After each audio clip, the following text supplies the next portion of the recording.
Good evening, everyone. I'm Judi Robinovitz, Certified Educational Planner, and I'd like to thank you for participating in this evening's webinar. I just attended this past week what's called the SUS State University System Tour, where all 12 of Florida state universities get together and make presentations to private counselors, high school counselors, and I also stay in touch with most of the admission directors throughout the whole school year, pretty much to keep up with what's happening. So tonight we're going to talk about all the latest and greatest at 12 state universities. And I am recording, and I'm going to apologize in advance that this is probably going to go longer than an hour and a half because there is just so much new information to share. So those of you who are, listening in will get a link to the recording if you have to leave early. And we are broadcasting through Facebook Live as well as YouTube Live. There are a number of downloads associated with this webinar. You don't need them to watch, but when the webinar, anytime during the webinar or when it's over, you can go to Score Webinar and download those, 4 documents, which will help support everything that I'm telling you today. And as I get to a screen for which, you don't need to really take any notes or take a picture because there is a download, I will let you know. So we are going to talk about all 12 of our state universities that are located from one tip to the other in 2 different time zones. But the most important thing that I'd like to start off by sharing with you is that U.S. News and World Report has ranked the state university system in Florida the #1 state university system in the country. And you'll find that this evening I do have a number of references to U.S. News. I don't think that the actual ranking number is important. I think the fact that a university is recognized for some particular feat is what really matters. But being ranked #1 in the nation in terms of state universities, I think is really key. So we're very fortunate that we have 12 state universities, and I've got them arranged in pretty much size order so that you can see that we go from several that are pretty small up to a few that are, quite large. And in terms of admissions, I would say that they all work the same way with varying degrees of competitiveness, looking first at a student's academic record and then test scores. And test scores are still required in the state of Florida, both for admission to our state universities as well as for Florida's Bright Futures Scholarship. And holistic information very much enters into the evaluation of students in every one of our state universities. And by holistic information, I mean extracurricular commitment, essays, not too much recommendations because very few of our schools do require or even allow for recommendations.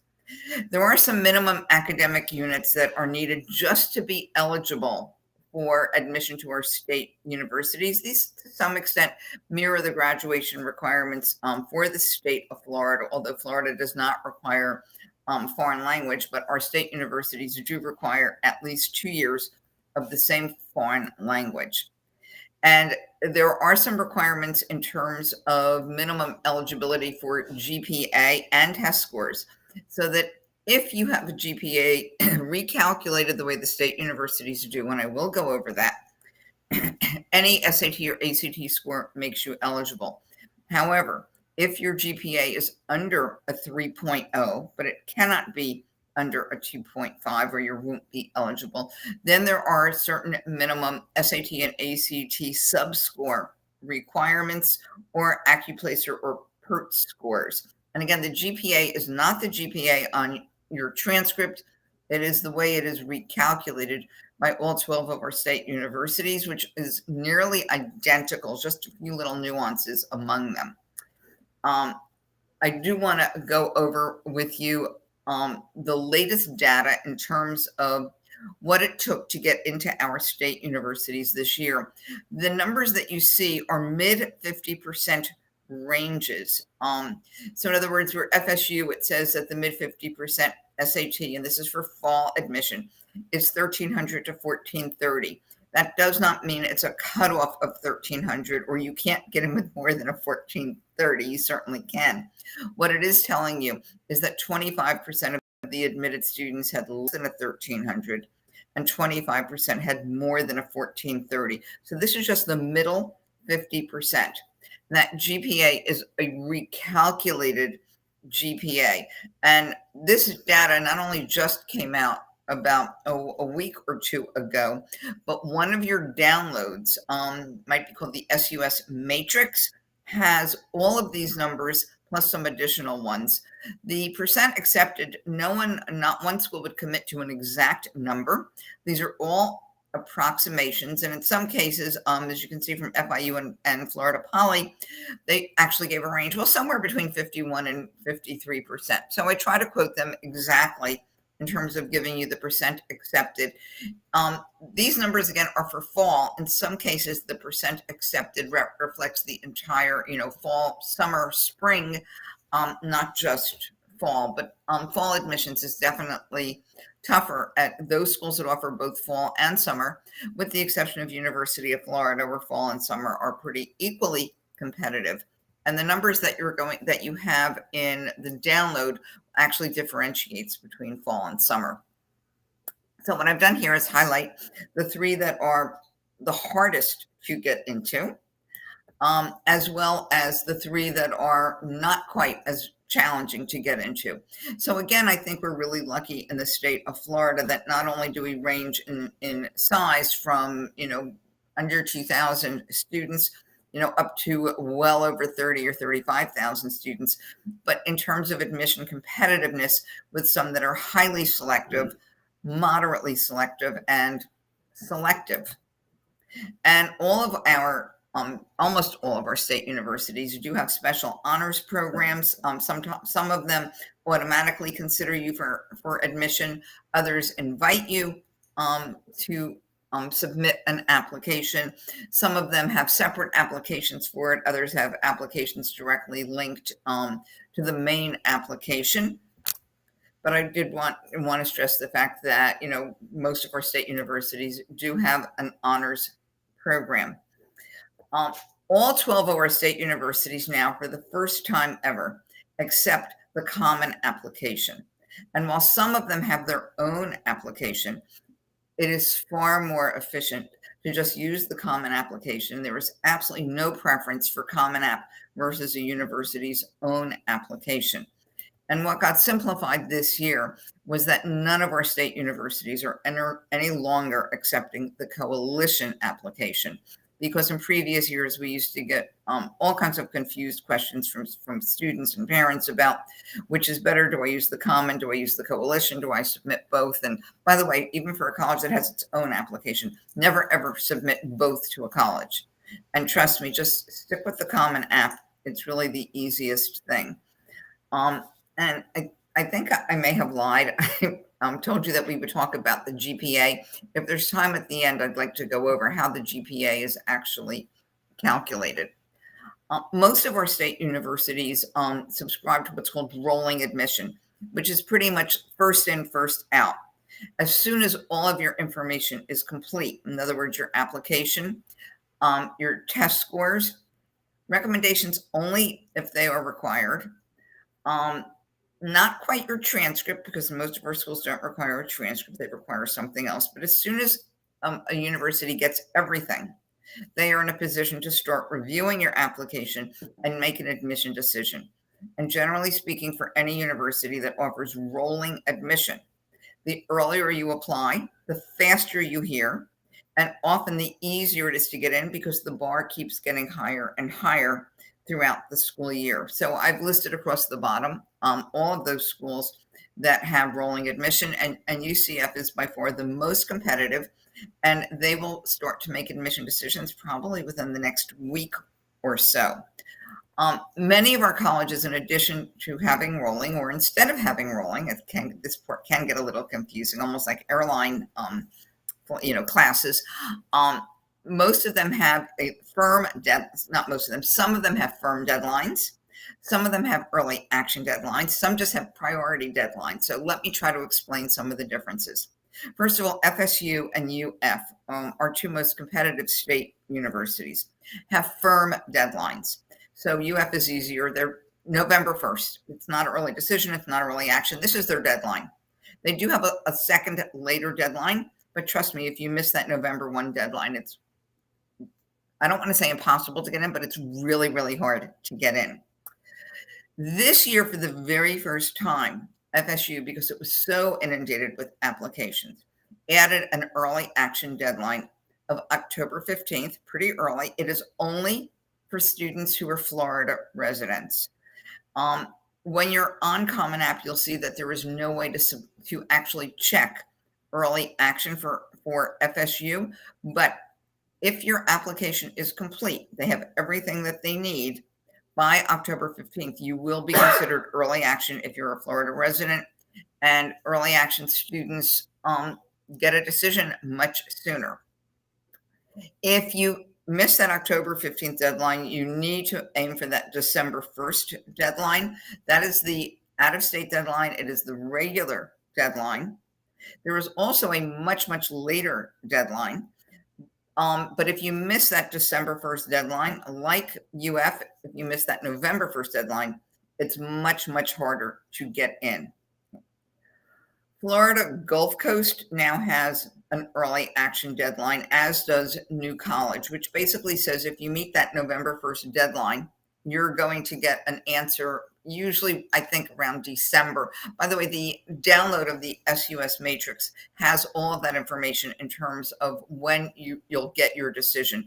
But generally speaking, almost any college that offers an early action tends to give you a deadline before a decision before Christmas. Some of them do it by January, but most of them will do it by Christmas. For everyone else, there's a priority deadline, mainly November 1st, some are December 1st.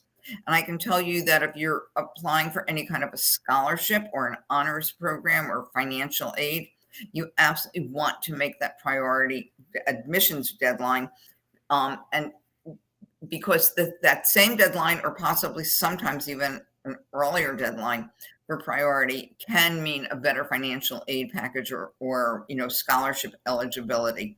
So, your goal should be to really finish everything. For any college that has an early deadline or a rolling deadline, no later than November 1st. And of course, for FSU, October 15th for Florida residents is really what you want to aim for. There's an issue. UCF. Question. What about UCF? Yeah. What about I'm going to get to UCF. Okay. Actually, let me go back a minute. So the question about UCF. UCF is strictly rolling. There is no there's a deadline, but it's way at the end of the year. So just know that UCF, the sooner you get your application, the sooner you get your application into UCF or any state university that is strictly rolling, or that at any point goes to rolling, the better your chances, the sooner you will have your answer. But for something like, say, UF with a November 1 deadline or FSU with an October 15th deadline, it doesn't matter if you submit your application tomorrow or 3 days before that deadline, okay? Because that's not rolling. Those are firm deadlines. And I would urge you to please try to get your applications in easily a week before the deadline so that you don't look like a procrastinator or you don't get caught in a funnel, which has happened in previous years when kids wait until the Halloween night to submit November 1 applications. I think there's another question. And is early action binding? Okay, early action is not binding. That's a great question. So none of our state universities in Florida offer an early decision. Early decision works like early action in the sense that you generally apply early. It's usually November 1st. It could be October 15th. That's the earliest allowed. It could be slightly later than November 1st. You usually hear again by Christmas, but early decision is binding. If you get in, you must go. It is morally binding. It's not legally binding. And yes, there are ways to get out of early decision. And those are things that I would discuss, privately with a family if it was appropriate. There has to be a very good reason to get out of, an early decision. Okay, let me keep going. I mentioned before that most of our state universities do not require a transcript. At the time that you apply, you're actually submitting a separate online form. For many of our schools, it's called the SSAR, the Self-Reported Student Academic Record. For UCF, it's called the SPARC. The SSAR is exactly the same for all of those universities that are listed on the left. So if you do it for FSU, you can use it for FAMU, you can use it for USF, you can use it for any of those. For the three where I say that it's optional, they will take your transcript instead of an official transcript, instead of the SSAR, excuse me.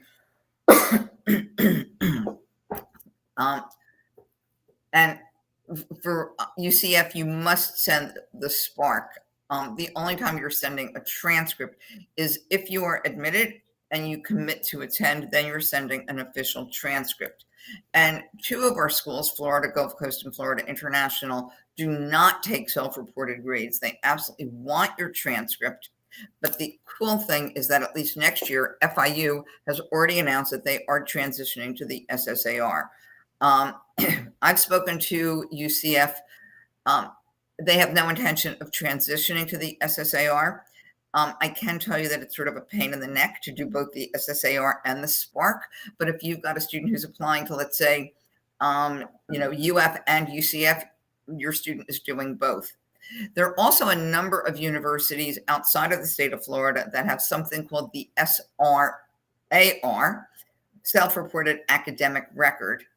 It's actually created by the same company that created the SSAR. And this year, for the very first time, they've been able to merge the SSAR and the SRAR. So if you have a student who is applying to a college that needs both one college that needs the SSAR and one that needs the SRAR, you'll be able to copy, like they're the same. You'll be able to sort of merge one into the other so that you don't have extra work. And I just wanted to go into a little bit more detail about the SSAR, because every now and then I run into a student who's applied to a state university that requires it. And when I said, well, did you get your SSAR in? And they look at me like I'm from Mars, like, I got my application. Is that what you mean? No. So first of all, the first link on here is the actual login page to the SSAR. And again, it's the same for every one of those state universities that accepts it. And I'll show you a screen from it, but you're basically entering, your school name, each course, when you took it, how many credits. Each course usually is a half a credit per semester, and the grade that you got. And there's a way to link each SSAR to a college application, and the applications generally have those kinds of instructions. And if you open your SSAR to make a change to it, you do have to resubmit it. And on FSU's website, there's a wonderful page that answers lots and lots of questions about the SSAR. FSU SPARC works. Oh, let me tell you one other thing. We have definitely found it easier if students complete their SSAR before submitting an application. You don't have to complete you don't have to complete that SSAR in advance, but you're going to find that it makes things much smoother. That if you have your SSAR sort of all ready to go, when you submit your actual college application, it'll be very easy shortly after that to be able to submit that SSAR. UCF's SPARC works a little bit differently. It's the same kind of data that you're going to enter, but what happens is that after you submit your UCF application, they will send you your unique SPARC link. Don't use a friend's SPARC link. This is your link, and you'll be able to open up that SPARC, fill it out, and submit it. But if you do need to make changes to the SPARC after you have submitted it, you're going to have to get in touch with UCF to unlock it. And then you'll be able to make your changes and resubmit it. And again, I've got a link on here to show you, where the instructions are for this SPARC. And to give you an idea of what a typical page looks like on the SSAR, that it's changed a little bit this year, and it's a little brighter than it was before, a little easier to see. But you can see this is a student who, entered her first and second semester of 9th and 10th grade English so far, and what the specific name of the course was, what semester it was, and what grade she got. Okay. And then finally, I wanted to show you how easily a university can actually use your SSAR. So this actually comes from FSU, and you can see that they have color coded this whole matrix, and they have the matrix divided by each of the core areas of, English, math, science, social science, language, and sort of, other things that don't fall into those categories. But anything that was an advanced course like ACE, AP, IB, they have coded in sort of that pinkish color. And anything that was, say, honors, they have coded in a turquoise color.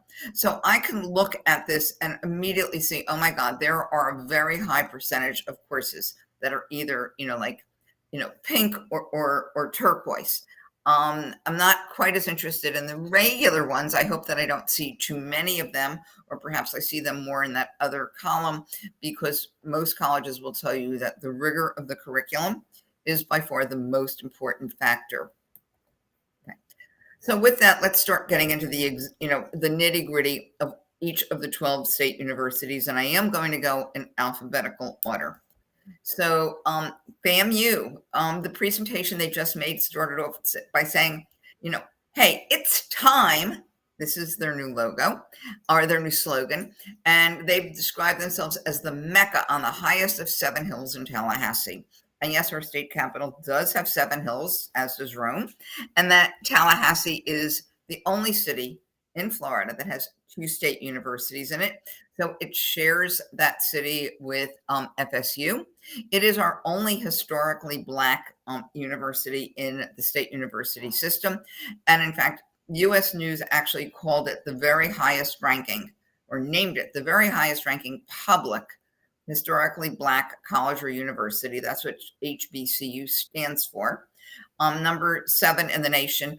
And again, you're going to see rankings on many of these colleges' pages on my presentation. Again, I don't think the numbers really matter as much as the fact that these are universities that have been recognized for being, very tops in their field, for really having a major impact on things like social mobility, helping students who have come from less well-resourced backgrounds really sort of move up and be ready for the world, and being able to earn and be in sort of, a higher capacity in terms of their upward social mobility.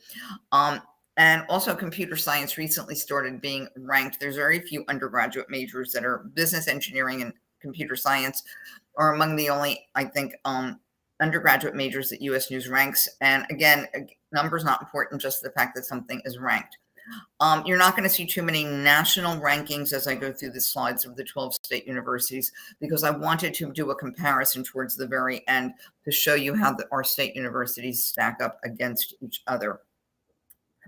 One of the things that I was really impressed with when I went to the SUS tour last week was the number of very famous alumni, and I was especially impressed that the very first Black woman to ever lead a major news network, and she's new in the position, is Kimberly Godwin of ABC News. Will Packer, you probably recognize as, very famous producer, this year's Academy Awards, with the famous slap in that. Anyway, he was the producer. And although some of you may not be old enough to remember Althea Gibson, but she was honestly the very first really fabulous Black tennis player ever. And she did win the Grand Slam. Another really cool stuff, and I have some cool stuff about every state university, is that FAMU is very much known for its marching band that has marched in some very, very impressive places. I'd like you to know that they have some really cool, strong majors. One thing that's pretty unusual is that their engineering major is actually shared with FSU. It's on the campus of FAMU.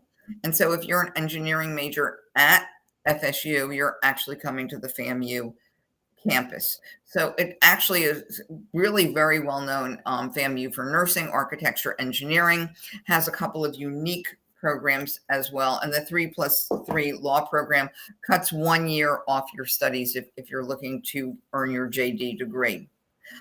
Lots of new construction going on, and you'll see that in all the campuses. I'm going to focus a little bit on, new construction, because that is one of the things that actually attracts students, or just new things, renovated things. It's very exciting for students. And in fact, the relatively new Performing Arts Amphitheater, named after Will Packer, is a pretty popular place on campus. And they describe their new housing as, hey, you think you're checking into the Marriott, which I think is really pretty cool. Now, moving a little closer into our own neighborhood, FAU, I thought I would start by focusing on a program that has become really, I think, one of the cornerstones of FAU's success. FAU is very, very prominent in things related to medicine. And as such, they have an incredibly competitive, two incredibly competitive BSMD programs. These are programs that are, one, it could be accelerated. It normally takes 8 years to get your bachelor's and your MD. These are programs that you can do in either 7 or 8 years. These are programs that are as selective as applying to places like Harvard or Stanford, which have, very, very low admit rates. But there is one program on the Boca campus and a different program up in Jupiter campus, slightly different names, incredibly similar requirements in terms of, GPA test scores. These are actually cutoffs. These are minimums. If you don't have these numbers, you will not be considered for admission. All right, actually, I'm going to tell you a little bit about this recalculated GPA, because it is mentioned in a few other places. Ignore the GPA that's on your transcript. Your GPA on your transcript, especially if you're in a public school, reflects all of your courses and grades. The recalculated GPA used by our state universities reflects only your core academics. So it only includes English, math, science, social science, and social science are history, government, economics, psychology, human geography. So English, math, science, social science, foreign language, and computer science if it's programming oriented. There are slightly different ways in which some AP or ACE courses, are counted. Most of our state universities will count all ACE courses, even something like like ACE Business or ACE Hospitality, even though it's not a core. AP Art, not just AP Art History, those will be counted. And anything you've had in middle school that is a high school course will be counted. So foreign language or math, which many of our high school students have had in middle school, will go into the recalculation. And it is strictly 4 points for an A, 3 points for a B, 2 points for a C. Pluses and minuses are thrown out. There is an extra weight given for honors, and then which is 1/2 point. And there is an extra weight given for AP, IB, ACE, and some dual enrollment, depending upon the university. It's 1 point. And these extra weights are given only if you've earned a C or better in those courses, actually a C minus or better in those courses.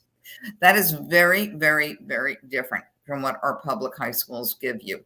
So the GPA, especially the higher of the two GPAs on a public school transcript for Broward County, for Palm Beach County, Miami-Dade County, is going to have much higher weight, typically 2 points instead of 1 point for an AP, IB, or ACE A, and different weighting also for honors.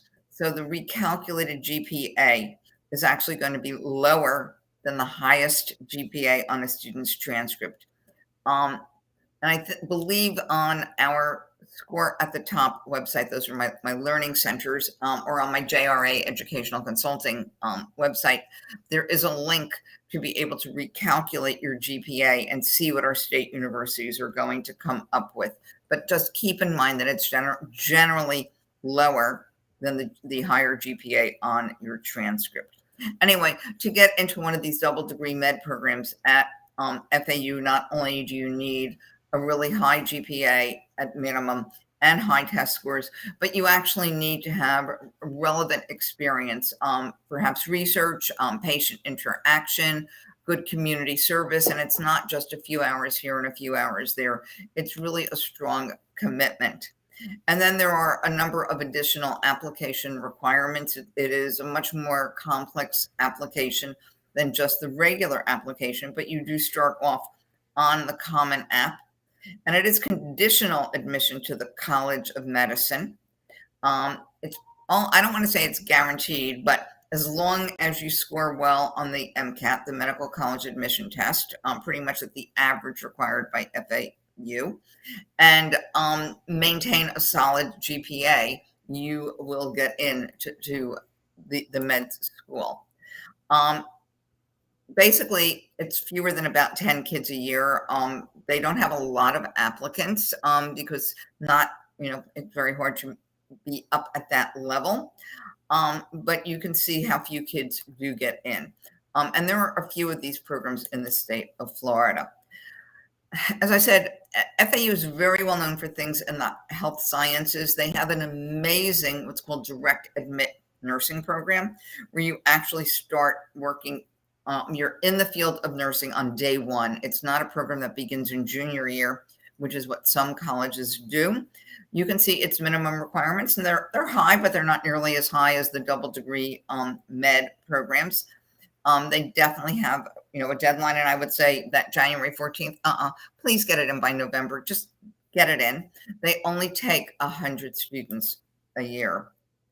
There are a few things that FAU is really known for, but I think one of the coolest things is its new certificate within casino and gaming industry. And a lot of that has to do with not the fact that, we have Seminole Casino or other casinos here in Florida, but you're going to see what they did to their student center. It's really pretty cool. FAU this year had a record number of applications, and in fact, they couldn't house all the kids on campus. Some of it was because there were last-minute decisions from admitted kids that they wanted to live on campus.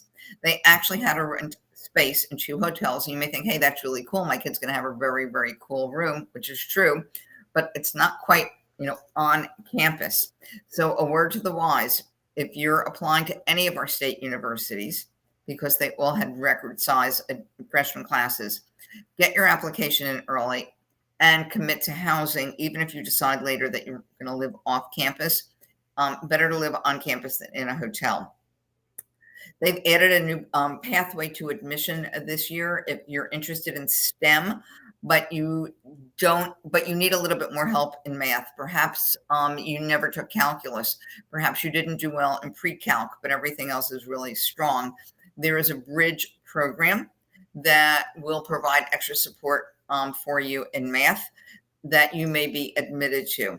And this is the first year that FAU actually put in a priority deadline. They've never had one before. Some of this had to do with the housing crunch. Some of it had to do with the record number of applicants.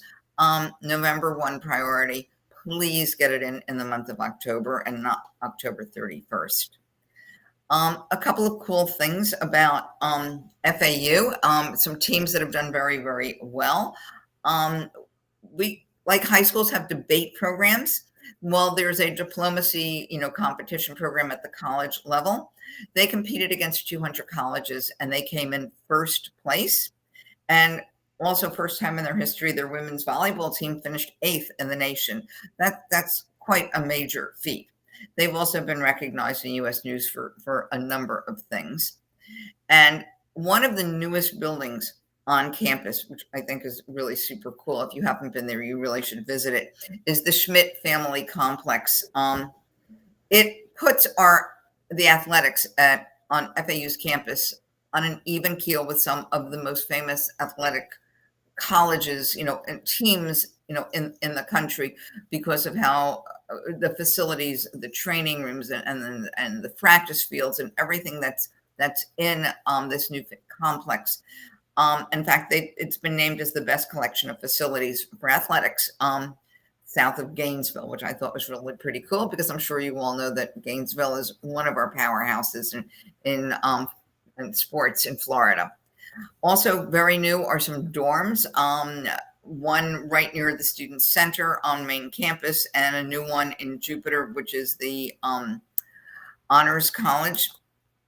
And the really cool thing that I alluded to before is the new student union. It's totally renovated. And the greatest thing, in my opinion, about it that really draws the kids in is the esports arena and gaming center. Esports are taking over college campuses like crazy. And I'd say FAU has one of the best facilities I've ever seen. FAU's also been the recipient of lots and lots of money lately. Previously, the biggest gift it had ever gotten was for $20 million, all related to Holocaust and Jewish studies. But this year, they got a $28 million gift to support medical education from Ann and John Woods. And a new scholarship program, the Kelly Struhl Emerging Scholars Program, was basically a donation of $6 million specifically for really talented first-gen low income students and to help them graduate debt-free, which I think is really pretty cool. And I'd like to just introduce quickly the Wilkes Honors College. It is part of FAU. This is not the honors program on the main FAU campus in Boca. This is their separate college that's up in Jupiter. Common App has a separate application for it. You can select the FAU Wilkes Honors College. Very small, 500 kids. Amazing research opportunities because we have two of the best research facilities in the entire country that are right there by their campus, Scripps and Max Planck. Many of the kids here do go on to professional schools, many of them to med school. And just to give you an idea of what it took to get in this year to the Wilkes Honors College, I mean, pretty high grades and test scores. And there's something you may not be aware of. On Amazon Prime, there's a whole series called The College Tour, where a professional goes in or an adult, let me say, a parent, let's say, goes in and gives you a whole tour of a university. And it's a series, and 3 of our state universities have been featured.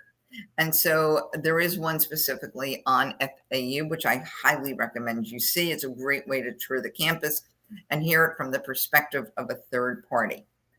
So let's move across the state now to Florida Gulf Coast, which has like a killer modern campus because it is one of our newer schools. And it really came into its own almost 10 years ago when it defeated, surprisingly, Georgetown in the NCAA. No one expected them to win in the Sweet 16, and they did, and that really put Florida Gulf Coast, on the map.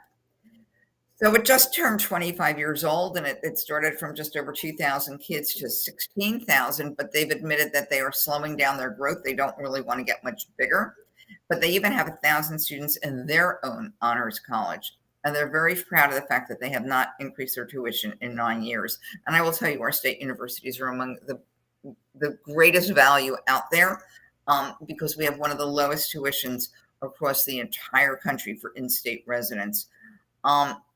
They're also, well known, and they are ranked regionally as opposed to nationally, but they're considered, great value and very, very innovative. They have quite a few majors and minors, but they have some majors that no one else or almost no one else has. I mean, if you're interested in golf and want to go into PGA golf management, like I live in a golf community, and there's a manager of our golf community, and I don't know what he has his degree in, but it would be very cool if he had it in PGA management. And I've listed it there. There were only 18 colleges that had it. So they're very, very well known for that and really into the hospitality industry. In fact, they have a relationship with the Ritz-Carlton. There are 2 of them over in on the west coast of Florida. And video game design, which has become a really hot major because, our kids love to sit there and do those video games. And there's something interesting about the water school. Very few universities have something like that. It's a very, very interdisciplinary approach to all water-based issues, ecology issues, global warming. And I'm going to show you their new building in a minute. And their newest major at Florida Gulf Coast is construction management. And they do have the second highest employment rate among all Florida institutions. And you can see that by looking at their hottest majors. These are majors that are very career focused, as opposed to, I'm an English major, I'm a philosophy major, I'm a history major. These are very, very career focused. They have a lot of pretty wonderful scholarships. These are the minimum requirements for them. That doesn't guarantee that you're going to get one, but it does let you know like how much you can get per year based on your GPA and test score if you're an in-stater and if you're an out-of-stater. And of course, the out-of-staters do get a lot more, but that's also because the tuition for an out-of-stater is significantly more than the tuition for an in-stater. And so what's new on campus? Last year, they opened this brand new building for students who are interested in entrepreneurship. So you can see why entrepreneurship is one of their hottest majors. They have a brand new building that unfortunately has a stupid name now, and they admit too they don't like their name either, but it's just called Academic Building Number 9. I guess that means it's the 9th building. It will probably eventually have a name, whoever maybe gives it a large enough donation. And it's on a different part of campus. It's the first building on the east side of campus. And you can see how large and expensive it was. And, you can see how modern. I mean, it's just gorgeous. And, for any kids who are interested in ecology or global warming, anything having to do with water, this is just a phenomenal home to study in. Also a brand new recreation and wellness center with, pretty much every facility, you could ever want. And I have to say that their housing is it's really like going to a resort. Many single rooms. And when I say resort style housing, take a look at this 80-acre lake at the North Lake Village, where the kids have, their own Starbucks and a sand volleyball, and they have a boardwalk and a beach, and basically anything you could ever want in a resort, they have here on campus. Athletics, obviously very cool because you saw what happened several years back with the NCAA. Greek life is also really prominent. And just, a number of very, very cool things. There's no football, by the way, but basketball definitely, is king. And their kids do a lot of internships. Many of them are with the Ritz-Carlton. And I have to say, the last time I visited, I went to their wine tasting room. Probably one of the most popular courses there is wine tasting. But if you're not 21, you have to spit it out. Anyway, let's move down to Miami for a minute and look at Florida International. It has 2 major campuses, as well as several campuses, that even one that's in China. And they are pretty open about their admissions. There's an actual pathway tool that if you use this link down here and you put in your GPA and your SAT, and I think there are a few other things, it's going to tell you, are you likely to get into Summer B, which that's what we call summer admissions for the colleges that have it in Florida. We call it Summer B because it's sort of the second term, the second part of summer, but they don't call it Summer B. They call it early fall. Not sure why, because it does start in the summer, but you could start at FAIU in early fall or spring. So there's 3 different times that you can start, and it's your GPA and courses and test scores that determine the pathway that is most appropriate for you. But you can find that out in advance with their pathway tool. It is automatic admission. If you're in the top 10% of your class, you will automatically be admitted.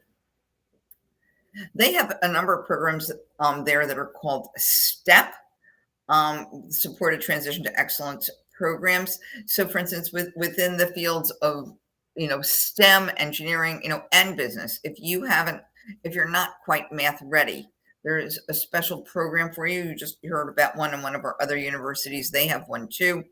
And they also have the early fall or summer STEP, where you begin summer with just, 12 credits. So it's nice to know that there's sort of another way in FIU. A bunch of new majors. Cybersecurity is like just a super cool one, as is stuff with, all the digital things. And their labs too they have a whole range of laboratories that kids can take advantage of. Again, cybersecurity has become one of the most popular ones, but I thought I would also list for you um, their hottest majors, the most interesting ones, and their international business is incredibly well known. They are number two in the whole country, U.S. News and World Report again, but I think there's general agreement that the international business program at FIU is superb. A lot of that might have to do with the fact that they do have a very, very large Hispanic population there. But I won't say that that's, there's cause and effect there for sure. I don't know of too many other colleges that also offer architecture cruise ship design, but I could see, that might be really cool to design, a cruise ship for, celebrity or something like that. Underwater classroom that they have the Medina Aquarius program. And they also have some pretty cool scholarships. They didn't give the amounts on their website. I try to research it, but they didn't give it exact amounts. They'll just tell you things like, full ride or full tuition and the fees. I mean, those are going to be, pretty high amounts. And of course, if you're a national merit finalist, it's like, hello, you're going to go for free. You're going to get a mentor. You're going to be in the honors program. And, if you have an undocumented student or someone who has a temporary asylum or DACA, there are special scholarships at FIU for those students. And, a few of the cool things about it, again, it's a big research university, lots of recognition by U.S. News. And I thought it was important to really talk, just mention about the diversity. That's roughly 70% of the university is Hispanic. And in fact, they give more degrees than anyone else in the whole country to Hispanic students at both the undergraduate and the graduate level. However, they do have very few out-of-staters, only 3%. There is I don't know whether it's a law, a rule, a regulation, but in Florida, 10% of our students in our 12 state universities can be from out of state. So it doesn't mean that each university is limited to 10%. It means that altogether it has to be 10%. So a school like this that has 3% definitely tells you that some of our other schools, and this is FIU is one of the larger schools, some of our other schools will have more than 10%, but 10%, is the average. So a couple of new things, on their campus, phenomenal junior, senior housing that went up, apartments. I mean, I think back to when I went to school and all we had were those awful long hallways with these massive bathrooms at the end. And, remember schlepping from my room to the bathroom and having to carry all my stuff with me. Here you've got your own apartment, which I think is really pretty cool. They're 4-bedroom apartments, and I believe they're single rooms. There's also a high school, the Massed High School, which is on their campus. It's it's like a STEM high school, except that it's a Marine, academy. It's actually a pretty prestigious high school. And what's pretty new there is the building for the engineering and computing. And you can see how modern our buildings are getting on our state universities. And I would say you either love them, or you hate them. Also, FIU was featured on the college tour from Amazon Prime. Let me stop for a minute and just see if there were any questions that came in before I move forward. There's a bunch. Let me take them in reverse order because it's easier. Okay. If your school does not have a formal ranking system, is there another path to automatic admission at UCF? Okay, so the question was, UCF has an automatic admission plan too, called the Top 10 Nights, that requires, a certain, GPA or ranking. If your school doesn't provide that, they will recalculate it. And when I get to the screen, you'll see exactly what they do. So I won't go through it twice. What Florida college is best for graphic design? Oh my goodness, which is best for graphic design? I don't know. I do not know which is best for graphic design, but my suggestion is most of them do have a visual arts or digital art, and you may decide that, it has to be, a digital art major, but I would go in and I would Google by name of university that major to see what's in their course catalog and see who looks like they have the most offerings. The other thing would be when you tour one of our state universities, even if it's not included on the tour, you can ask to see like the graphic labs. I can tell you that at least one of our private universities, Flagler, has a wonderful graphic design major because I remember touring, and obviously that visual left a big impression on me, but I remember touring their graphic design studio, and it was pretty impressive and filled with students. Will you be touching on admission chances for out-of-state students versus in-state? Okay, so in terms of admission chances for out-of-state students, our state universities will tell you that they hold them to the same standards as in-state. So the thing is they do recalculate their GPA the same way they do for in-staters. They also require SAT or ACT scores, so it's exactly the same requirements. And I think only one of our universities has really broken down the in-state versus the out-of-state admit rate. I think when we get to FSU, I have it for FSU, and the admit rate, is very different. So it's definitely a lower admit rate for out-of-state students. But for instance, if an out-of-stater were looking at, UF or FSU, which are the two hardest to get into, these are kids that need to have very close to straight A's, probably have 8 or 9 AP courses, SAT scores probably, let's say 1400s, a couple of really strong extracurricular commitments, and some great essays. You're going to see when we get to I'll give it away now.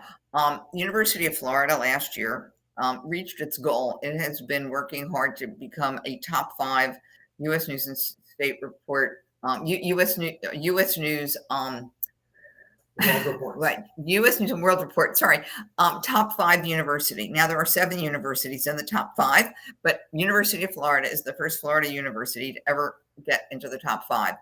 The others that are in there include University of UCLA, let's see, UC Berkeley, University of Michigan. I think UCSD might be in there. Might be University of Texas, UVA, UNC. I think I named one more than I should have, but you probably have all heard how hard those are to get into, especially for out-of-staters. UF joins those ranks, but what has happened is a trickle-down effect that UF has become so hard to get into that it made FSU even harder to get into than in the past. Many out-of-staters also seem to gravitate a lot to, I would say, we've seen more and more applying to places like UCF, to all of them, but definitely I'd say to UCF because of its location in Orlando, an easy place to get to, as well as USF Tampa, another easy place to get to. And these are schools that are really, rising in national prominence. So figure whatever I told you for an in-stater, it's a bit harder for an out-of-stater. Can you apply early action as well as rolling admission? Okay, so someone asked if you could apply early action as well as early admission. No, not as well as rolling admission. As rolling, okay. So no, you don't pick one or the other. It's based upon when your application, gets there. So a couple of our schools that have an early action date then become rolling after that early action date.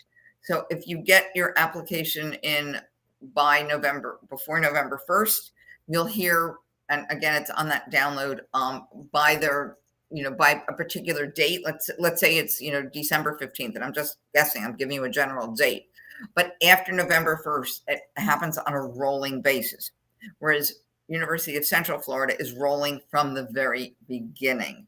So you're not applying both ways. It's based on when your application gets there. There's more questions, but I'm going to have you move on. Okay. And we'll come back to some questions later.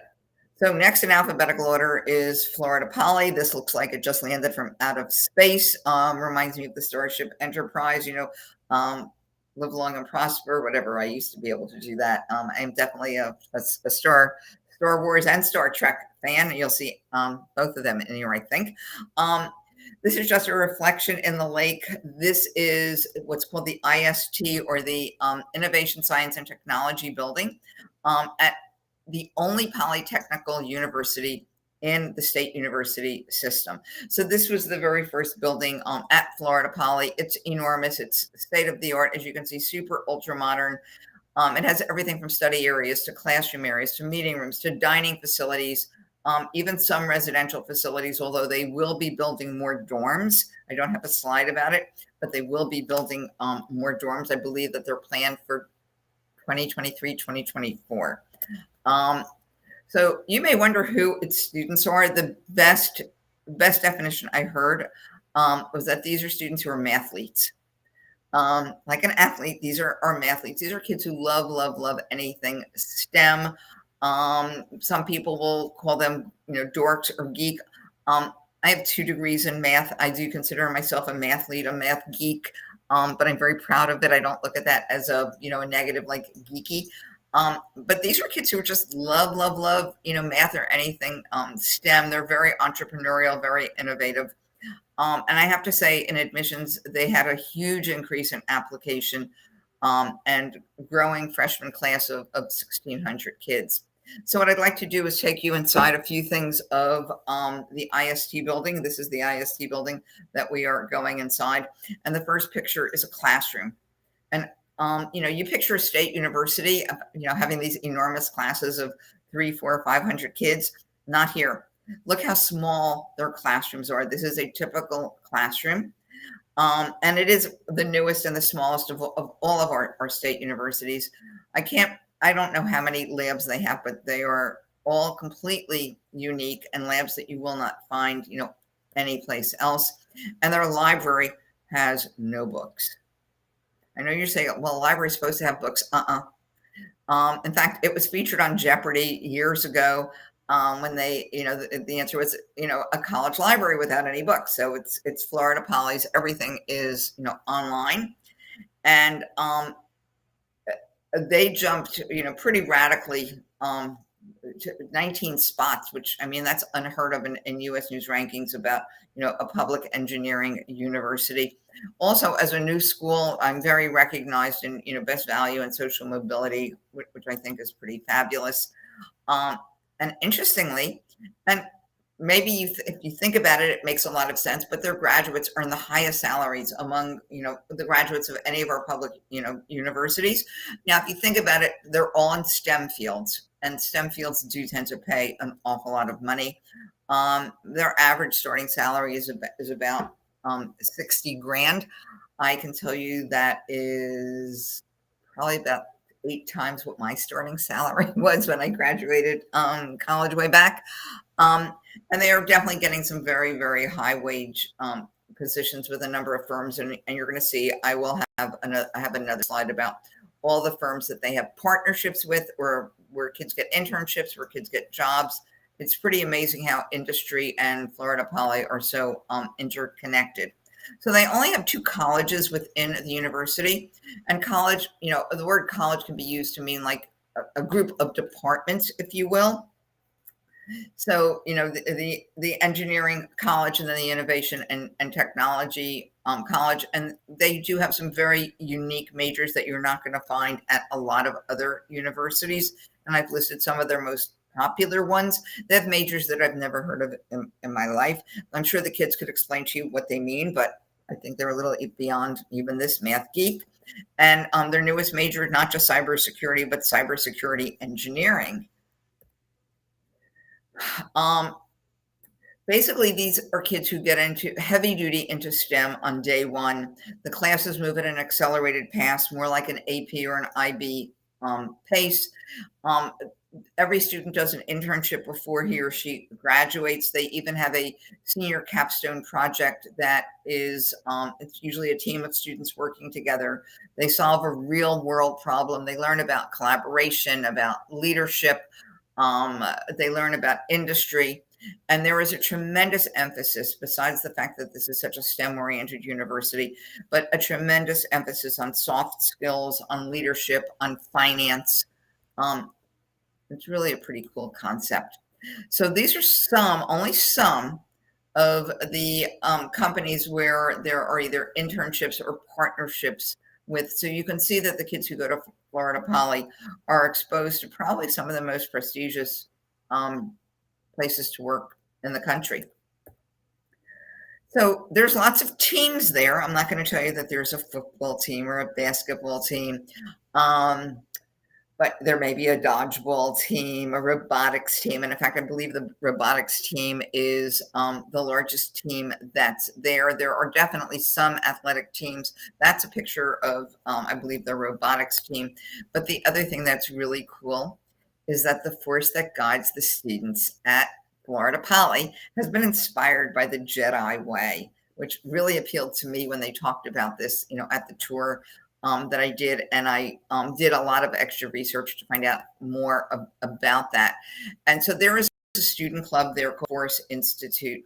And for those of you who are Star Wars fans, you'll get what I mean immediately. But they use the figure of Darth Vader and the Jedi Knights basically as a way to connect students to each other and to get them engaged in all kinds of projects. And these are not necessarily have to be academic projects. It can be any kind of projects, but the kids really learn about leadership, about collaboration, and making connections. Some of us mathletes, let's say, are not necessarily the most social and may like to work in a little cubicle and be programming away, something I did for many years. This really gets them out into, the real world and gets them totally connected. But in addition to that, they also have lightsaber training, but it has meditation and elements of Tai Chi in it.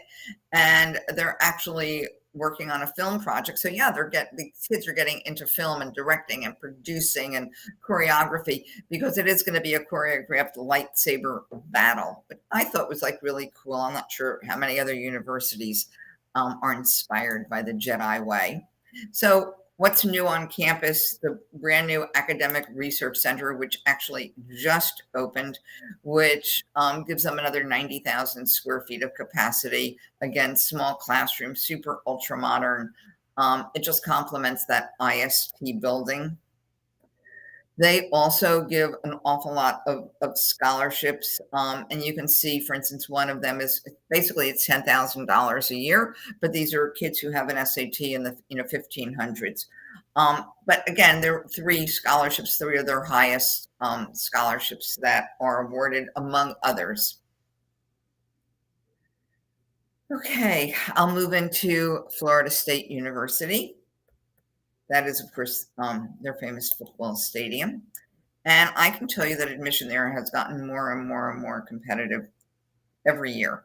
If you have a D or an F on your academic record, it might be the kiss of death unless you've made it up.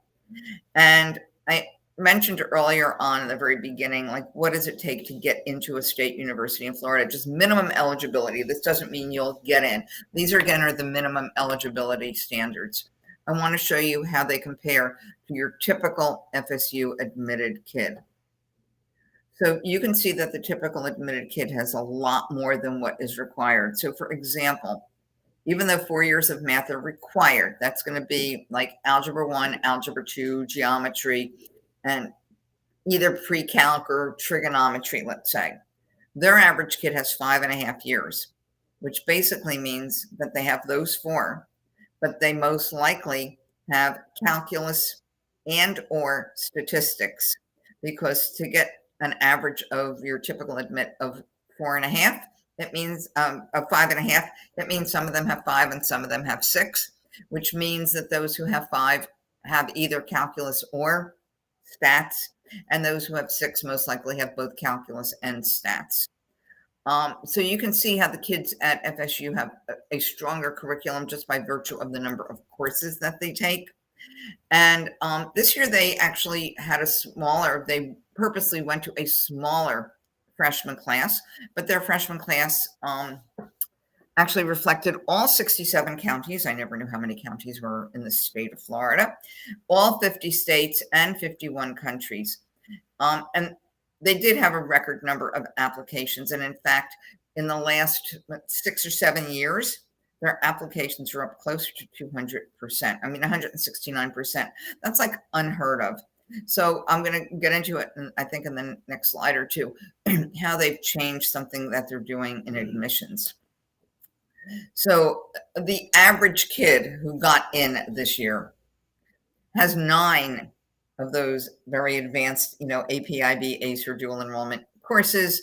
Can you imagine roughly, only 20% of the kids who got in, or 21%, if you want to be exact, had at least one C on their report card. Almost everyone who got in had either A's or B's. And 3/4 of their entering class was in their top 10% of their graduating class. And many of their kids have 4 years of that same foreign language or have reached the AP level. These look like things I looked at a few years ago that was, okay, this is what it takes to get into Harvard, Yale, and Princeton. Admissions has gone off the scale in terms of competitiveness, but please understand, it is not just the numbers. It is that holistic information that also makes a huge difference. So this is the one school that actually gave us their in-state versus out-of-state admission rates. And you can see that it was, 3 times easier to get in if you were in-state than out-of-state. I can't tell you that these numbers spill over into any other university because, frankly, they have not given us those numbers. But you can see by the number of applicants and the number admitted and the number enrolled. I mean, look at this. I mean, roughly a third of the kids who got in said yes to FSU. So there are some major changes in the way the application process works for FSU this year. They introduced for the first time, as I told you before, that early action, but only for Florida residents. And so there's 3 different deadlines. You must have at least 1 score in before the application deadline itself. So in other words, your November score is not the score that's necessarily going to be the first one in.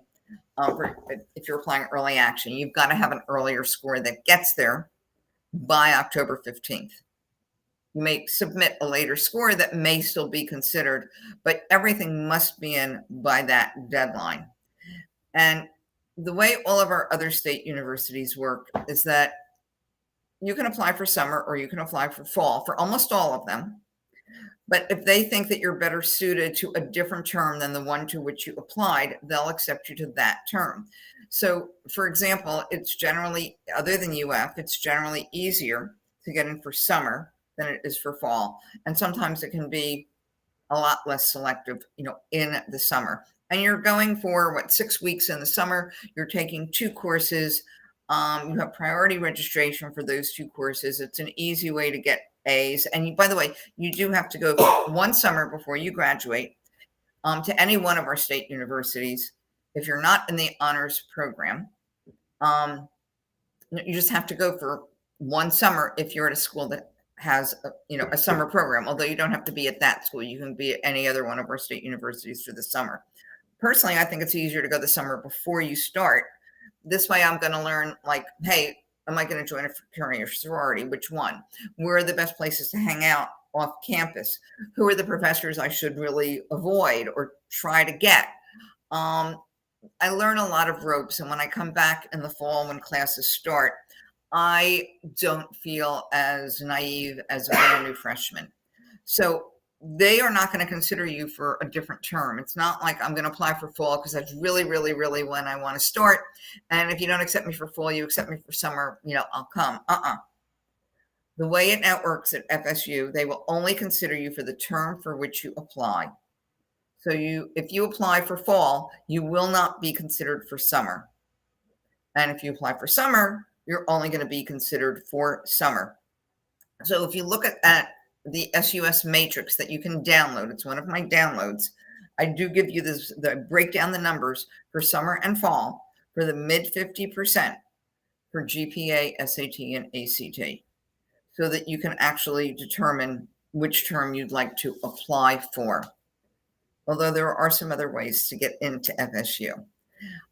The other thing, and it's very confusing, but when you get on Common App, there's nothing in there that says early action.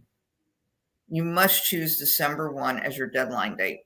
And as long as you get everything in by October 15th and you are in state, you're a Florida resident, you will be considered for early action.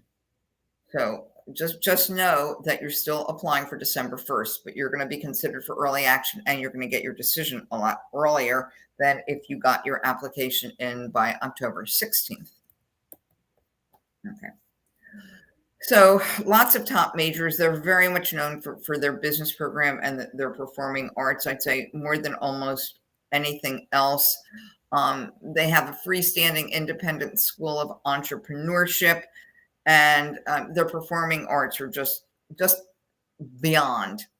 I've listed a few of the most popular majors. You can see exploratory or undecided is one of the most popular, as well as some of their newest majors. They also have a really great honors program. It doesn't work on the regular application, which is why I'm giving you some extra information on it. You have to actually apply regular, or early action, whatever. You submit your Common App to FSU, and they have something called the Application Status Check website, which usually within a day or so after you apply, you get a link so that you can go find your information there. It's their portal, and it's where you're checking to see, did they get my scores? Did they get each of the things? Did they get my SSAR? Do they actually have my application? That's also a place where they ask you to submit your personal statement, although you can do it in Common App. It's another place where they ask you to submit your resume, which you can do in Common App. And yes, FSU does want a detailed resume up to 2 pages, but it's also where they say, hey, if you want to apply to our honors program, here's the link. So it's not part of Common App, it's a separate application. And I wanted to also give you an idea of what it took to get into the honors program so that you can see what the test scores are, in state, out of state, the test scores, GPA. And remember, this is that recalculated. Anytime you see a GPA on here for an SUS school, it is one of these recalculated. So it's a core weighted GPA. So what's brand new on campus? They do have a brand new student union, and it is pretty cool. I cannot wait to get back on campus this year. It's like right smack in the heart of campus. It's enormous, with restaurants and funky lighting and a bowling alley and clubs and, art studios. It's really sort of every kid's dream of like, hey, this is really where I want to spend my time. It sounds like a super cool place, and I do intend to be on campus again this year. There is a brand new living and learning community for first generation Seminoles. Living and learning communities are very, very popular on college campuses. And sometimes you apply to them when you're applying to college. Sometimes it happens after the fact, but they are communities where students with similar interests get to live together and often take some of their classes in that same building, and sometimes even have a professor who teaches those classes, in that building. So there is this housing now on campus specifically for first generation students, where they are living together, they're taking classes together, they're getting all kinds of support systems together. FSU is totally committed to its first gen students. Almost a third of their entering class is first gen. And I have to say, what's so interesting to me is that today there is such tremendous emphasis on first gen. And I think back to when I went to college back in the ice ages, which seems like that, there was no such thing as first gen, because I want to say that all of my friends, all of us, we were all first gen, and we never even thought of ourselves that way. But anyway, I guess there's just a very tremendous emphasis on going to college when your parents have not either gotten a college degree or have gone to college themselves. So FSU has some extra other campuses. They have, and you say you're still an FSU student, but there is a beautiful, beautiful campus up in Panama City that has its own housing. You can see you still have to be pretty smart to get in terms of your GPA, but bear in mind, this is a weighted GPA that's of an A. So these are pretty much, I would say, more like the B to B plus students. They still have above average scores. And if you wanted to be at FSU, but just be in a really small, tight knit, close community with lots of attention and lots of collaboration, Panama City may be the way for you to go. And when you're applying to FSU, you can actually be considered not for the main campus, but you can be considered for one of the pathways. One of them is Panama City, but some of them are also international. And so I wanted to give you a rundown. You can't apply for these, but don't be surprised if when you apply to FSU, you're accepted to a particular pathway program. And so where you might have an opportunity to start in Valencia, Spain, and with a whole cohort of students, and you eventually come back to the FSU main campus. Excuse me. Now that I think I'm going to have to sneeze, I'm probably not. Sorry. Okay, guess not. There is also a separate first-year abroad program, not to be confused with the pathway program. It is one that you apply directly to. It has its own application.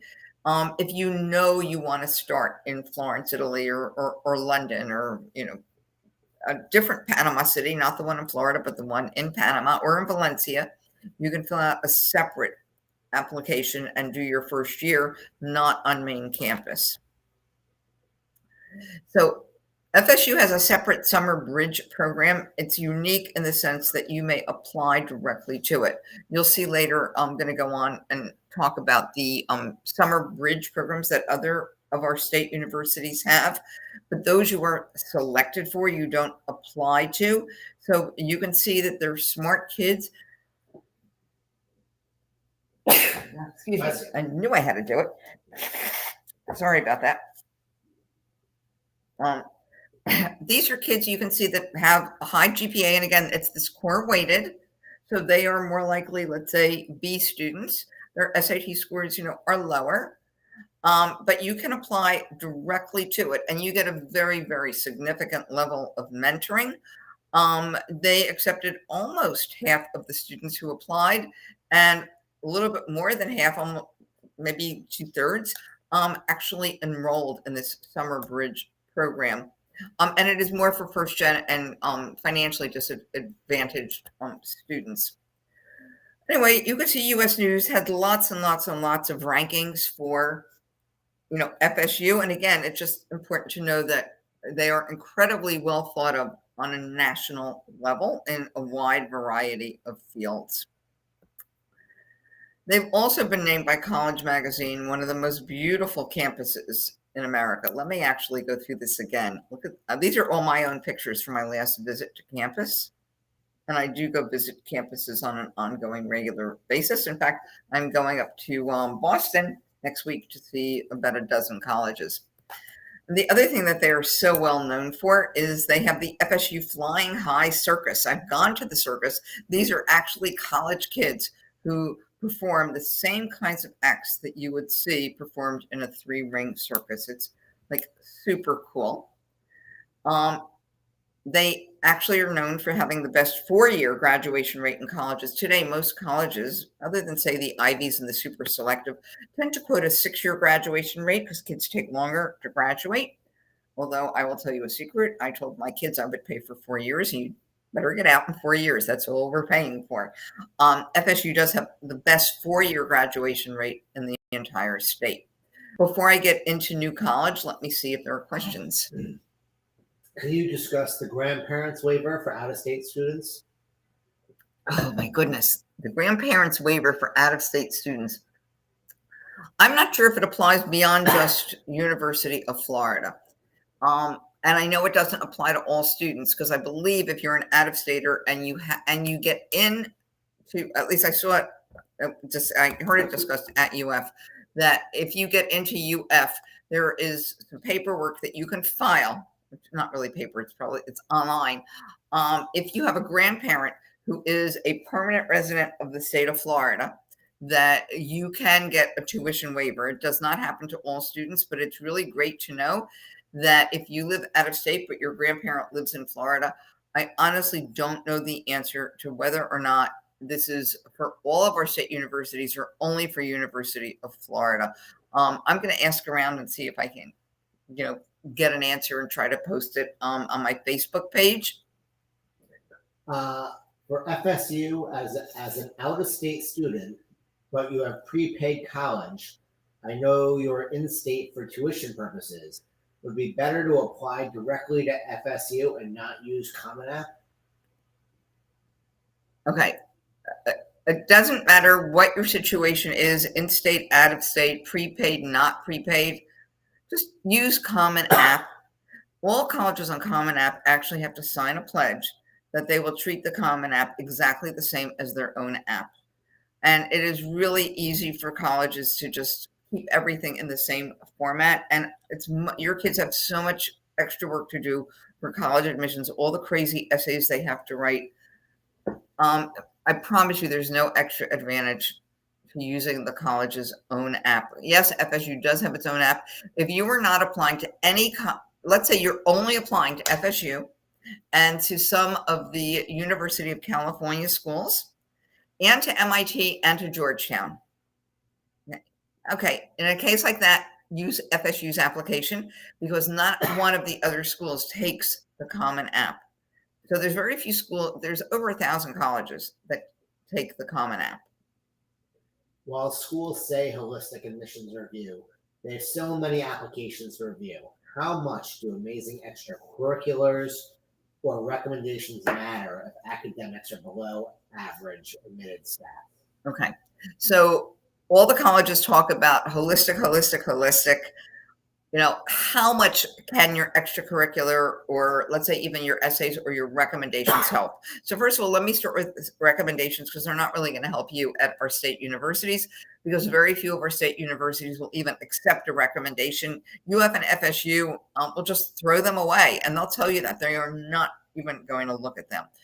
I can tell you for sure for our state universities, the kids who are getting in with a lower than average, GPA or test score have something special going on for them. Now, are some of them recruited athletes? Yes. Are some of them talented musicians, gifted artists? Yes. Are some of them great community service leaders? Yes. Are some of them going to give big donations? That does happen. So if you have done something pretty spectacularly extracurricularly, it's going to make a big impact. If you've started a community service organization and you've expanded it, if you've been a major debater or a math competitor or in any one of competitions, but you have done really well and you're listing on your resume how you've done. You can't expect them to know. You have to tell them. You have to brag in a humble way. Your resume is a place to do that. Common App itself doesn't give you a lot of room, but as I said, roughly a third of colleges do allow you to upload to Common App your resume. And we have tricks that we do with our students to make use of another section of Common App to copy parts of your resume in that don't actually fit on the activities page because the activities page only gives you room for 150 characters for up to 10 activities. Typically, we tell students don't even list 10 activities. Don't spread yourself thin. Show your focus. Use activities that have had a significant leadership role, significant collaboration, a significant amount of time or years in it. Can an essay put you over the edge? Maybe. Can a recommendation at a school that accepts recommendation put you over the edge? Maybe. But, honestly, even super high test scores, when it comes to undergraduate admissions, don't override a GPA and strength of curriculum. Strength of curriculum is the most important thing. Colleges would rather see a B in an AP course than an A in a regular course. I think it's important that kids take as many let's say hard courses as they can, but not to the point of, oh my God, stressing them out. You don't want, You don't want a kid stressed out. You want a happy, healthy kid. So you don't push to the point, of that, but you have to be ready for the challenges of college. So for some kids, it means I took my first honors course as a senior. And for other kids, it meant I started taking 2 AP courses from the minute I hit high school. 2 questions, and then we'll move on. Okay. How do universities view the rigor of ACE versus AP? Do you think participating in ACE affects admissions chances? Okay. That is such an important question. AP versus ACE. And actually, let me say AP and IB by almost all colleges are treated very equally, assuming you have a lot of AP or an IB diploma. But let's just say you have 5 AP courses and 5 IB courses. As long as they are like the stronger APs and IBs are really considered equal. And within our state of Florida, virtually all AP and IB are considered equal, and virtually all ACE are considered the same as well. So, taking a course, let's say ACE psychology is just as good as taking an AP psychology course if you're looking at our state university in Florida. But once you go out of state, it's a different story. And let me give you 2 examples. One, I was at University of Southern California just before the pandemic. I met with a very senior ranking admission officer to find out, ask some questions about admission. And one of my questions was, how do you evaluate ACE courses? And her answer to me told me everything. She said, what's ACE? I knew that they didn't do anything with ACE. Okay, next example. The entire University of California system. So that includes places like UCLA, Santa Barbara, San Diego, Berkeley, Irvine, Riverside. I mean, I can go on. I think there's 9 of them. They calculate a GPA very differently. They only count your sophomore year and your junior year for doing a GPA. And they only give you weight for a California approved honors course. Now, if you're in school in California, your high school has a list of all courses that are considered honors. So it's anything that is called an honors course almost anything called an honors course at your high school, plus your AP courses, plus your IB courses. If you're not in high school in California, if you're one of the other 49 states, including Florida, they will not count an honors course for extra weight because it's not a California approved honors. They only approve them in California. And they will give you an extra weight for AP or IB because those are like internationally recognized. They do not yet have any kind of an agreement with ACE, so you do not get any extra bump for ACE courses. Dual enrollment, a lot of out-of-state colleges don't value dual enrollment the way our state universities do. If a student applies with borderline SAT, ACT scores for the October 15th early action and then gets a better score, will they be reconsidered if not initially accepted? Okay. So basically, let's just say that you have an 1100 and you have a 4.4 weighted GPA and all the other good things that you need, and you apply to FSU, but your score is really below. If FSU winds up deferring you and you wind up taking the SAT again and suddenly get a 1450, yeah, they'll consider it. As long as you get it in by a certain date. Their website has a brand new chart on it with the exact date that you need to get it there by. I want to say it might be December 1st that you need to get it there by, but I won't swear to it. But you do have to have a score on file by the deadline date. Anything else, Jay?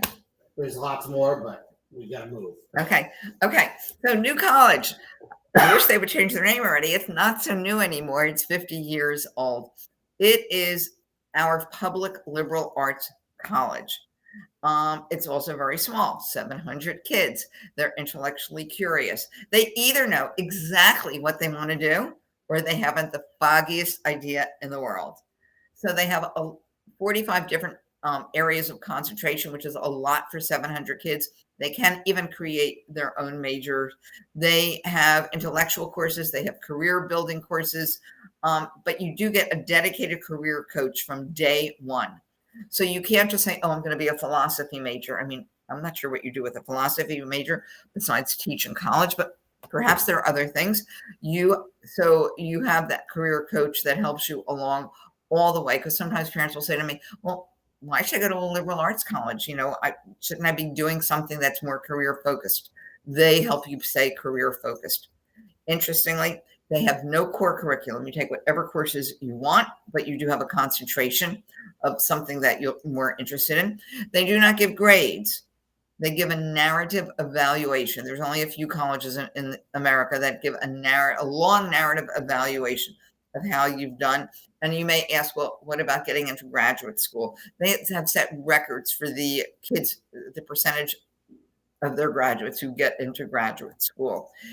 Incredibly small classes, much smaller than most kids have, in high school.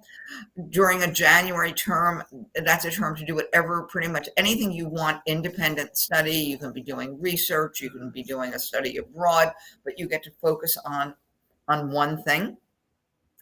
Just like at Florida Poly, you do a senior capstone project. And this is the last thing is what I was referring to. They are the top producer per capita. So basically, by percentage wise of their students who go on to get a PhD, the percent of their students who go on to get a PhD is higher than anywhere else in the country, despite the fact that they don't give grades, that they give a written evaluation. Your curriculum is completely customized to you. And a huge percentage you can see are either employed or go to graduate school within only 4 months of graduation. So think about this, you graduate in May, by September, you're 80, almost the entire class is either working or they are in graduate school. Lots of high rankings, but they've had some funny rankings over the years, like nerdiest college or best dodgeball targets. They are one of the top feeder schools. If you want to go to, let's say, what's called an M7, one of the top business schools in the country. If you want to go to a top 10 law school, a highly ranked med school, of all the public universities in the entire country, they are number 2 ranked for feeding them. I mean, that's pretty amazing. And they have some weird clubs, I guess no different, than the Darth Vader, Star Wars club at Florida Poly. They have a Quidditch club and a radical cheerleading club. I can't imagine what they're like. And there is also this fabulous book called Colleges That Change Lives. This is really, I'd say, more dedicated. Much of it is dedicated to, let's say, the B student, which, 10 years ago was like, hey, that was great to be a B student. You're at the top. Unfortunately, roughly 2/3 of kids have an A average. But this book, Colleges That Change Lives, written by Lauren Pope, and it has been updated a few times, goes into some lesser known, more liberal arts oriented universities that truly change kids' lives and just set them on a road to success beyond belief. And so New College happens to be in that book. I believe it is our only SUS university that is in that book. Okay. University of Central Florida, AKA under construction forever, as you will see in a moment. They have this very special program, as someone alluded to it before. If you're in the top 10%, and you meet other requirements, it is an automatic admission. So the question was, what happens if you go to a school that doesn't rank? For example, many of our private schools here don't rank. American Heritage, Oxbridge, St. Andrews, Pinecrest, Pine School, they don't rank. So if your recalculated core weighted GPA is a 3.9, which is pretty much saying that you are, let's say, the B plus A minus student, B plus student, with a fair number of AP and honors courses, you'll probably be eligible for it. There are minimum cutoffs for the SAT and ACT. You're guaranteed admission either for summer, fall, or spring, not necessarily the term that you may want, because they will consider you for pretty much any term. And you do have to have your application in by January 15th. But again, my advice to you for UCF is please get your application in like, hello, get it in this month, get it in September, please. So UCF is also incredibly well known, like FAU is, for a double degree undergraduate and med school program. Equally high, maybe slightly higher, actually. Test score requirements, very high. Unweighted, this is the unweighted GPA requirement. So that's really like saying 80% are A's and 20% are B's, or better than that. But if you meet those minimum eligibility, then you can apply to their prestigious BSMD program. It's again a whole rigmarole where you're applying to the university, you're applying to the honors program. You have to request consideration by the med school. You do that type of an application. I mean, it's a number of steps along the way. And just to give you an idea, and this is all current. I just got this yesterday from Elizabeth Costello, with how many kids actually asked for consideration. So only 109 of them. Almost all of them met all the requirements. So a few of them didn't meet necessarily all of the requirements, but they tried to be considered. So everyone that met the requirements actually wound up submitting that final step. That college, COM stands for College of Medicine. Every single one of them was accepted, and half of them accepted the acceptance. But look at those averages for the GPA and the SAT and the ACT. So, these are kids who are getting into schools that typically admit 3, 4, 5, 6%, because the double degree med programs are amongst the hardest to get into. So you need to have the support of your of community service, of doing perhaps some shadowing, some research, some direct patient experience. Not that you're taking care of patients, you're not allowed to, but that you might have been shadowing a physician. So it is an incredibly prestigious program. But the other thing that is super prestigious about UCF, it is actually the top hospitality management program in the nation, and only number two in the world. So I'm not sure who number one is. I probably should have found that out. But it is the Rosen College of Hospitality Management. It is one of the largest hospitality management programs in the country, as well, with phenomenal facilities. And if you ask yourself, well, like, why is that the case? Why is that at UCF? And think about this. Think of its location in Orlando. Orlando is the most visited destination in the USA. There are more hotel rooms, I believe, in Orlando than anywhere else in the USA, because think about, Disney and Universal. And kids at UCF get, internships at, all the local places. So it has really earned quite the phenomenal reputation in terms of anything related to hospitality management. It is on a separate campus. It's on the Rosen campus. There is a shuttle that runs between both campuses. Rosen students can live on the Rosen campus, or they can live on main campus. I'm not sure why they would. And kids on main campus can come and take courses, at Rosen, and you could even minor in a couple of the majors that are at Rosen. Let's say you're an English major on main campus, but you're super interested in planning weddings and bar mitzvahs and corporate events, you can minor in event management there. A few other really cool things. The Artemis 1 program has been very, much in the news lately with the 2 missions that so far didn't go, but the faculty and students are very much involved in that program. It is our largest university. It's been growing like crazy, but I don't believe we're going to be seeing it grow much more. They had a whopping 53,000 applications, and they enrolled quite a few merit scholars, probably more than most other universities, but that's also because of its enormous size. They have a wonderful academic and leadership development program for freshmen called the Lead Scholars Program. And it's a city. It's its whole city. So truly, this is a place that is under construction forever. Its newest campus is downtown. The majors it's a limited number of majors, but they are all majors for which there are within walking distance places where you can intern or get a job related to your major in, say, business, or digital media. They have housing down there. And there's over 4,000 kids, downtown Orlando. So if you said, gee, I'd love to be at UCF, but I don't want to be, with 60,000 kids, here's an opportunity to be with only 4,000 kids. These are all fairly recent construction packages that they've completed, so you can see how much construction went on their campus. But the newest thing that's coming is their newest nursing building. They produce more nurses at UCF than any other of our state universities, but remember also that they're much bigger than any of our other state universities. But it's not enough nurses. It's just not enough, and we know in our state that we're going to need more nurses. So there we have a med school that is on the Lake Nona campus. It's 25 miles south of Orlando. That is part of UCF. This is where this new building is going to be built.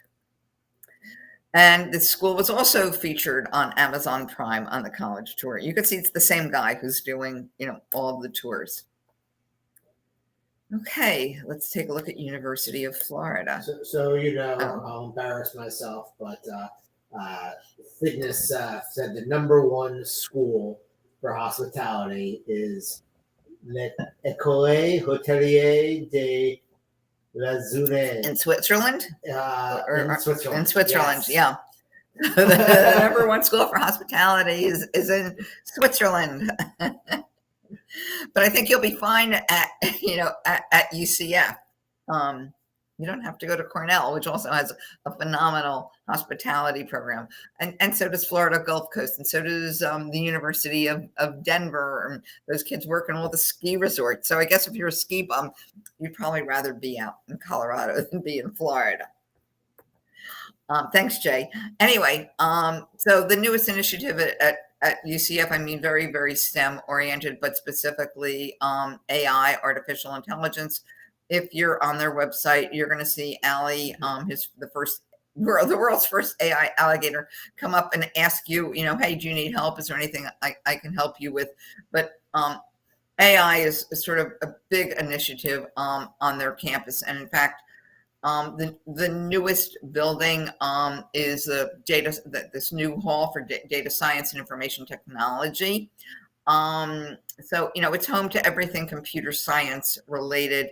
And I'd say that, maker spaces are among the most common new thing on I shouldn't say common, but the most popular new thing on college campuses, where kids make things on 3D printers. And it's absolutely amazing what goes on in these maker spaces. And just a very, very exciting place. And this is really one of the things that UF is totally focused on. And in fact, their AI computer is considered the most powerful supercomputer in the world. And that is a picture of it. And it goes on and on and on and on. So their honors application, I figured I would give them some equal time, is actually part of Common App. You're asked right on Common App, hey, are you applying to our honors program? So they have not yet gotten back to me on the profile of admitted kids this year.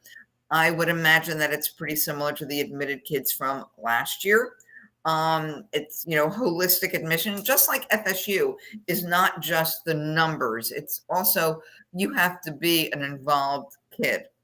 So you can see what it takes to get in. There is an extra essay. There used to be 2 extra essays, and they decided that the second one was sort of superfluous, and they cut it out. So there is an extra essay, and they are going to be opening a brand new, and this is a picture of it, Honors Village. So the kids are no longer going to live in Hume. They're also going to live pretty centrally in this Honors Village, and where there'll be classrooms in there and reading rooms. And I'm not sure what a hammock garden is. Well, I do know what a hammock garden is because I believe that there's one at University, of Miami. But it will house 1,400 students, including having its own maker space. So I think that that's really pretty cool. Another reason to be thinking about honors program at UF. And there actually are a few different ways to get into UF depending upon your interests. And I don't want to say to you that these are backdoors. It really just depends if this is something that you're interested in. And so the one that seems to have caught lots of people's attention, and which is now in its 10th year, is the Innovation Academy. It's a special small program that's only in the spring and the summer. So in other words, you don't start school there in August. You start in January. And so you may be going January, February, March, April, May, June, July, August, and you're done. So in the fall, you might work, you might do research, you might take special connection courses or study abroad, but you're basically not taking regular classes during football season. So these are the majors. They pretty much kept the same majors, 10 years. So you're not applying to Innovation Academy unless you're interested specifically in one of these majors, and that all of the majors have, a focus on design and creativity and entrepreneurship. They did, by the way, add a new track that you can also, I guess, add on to an existing major, and it makes sense. It's, artificial intelligence.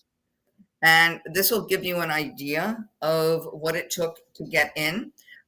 These kids will all start in January. So they've been accepted, for this coming class, but they don't start the regular classes till January.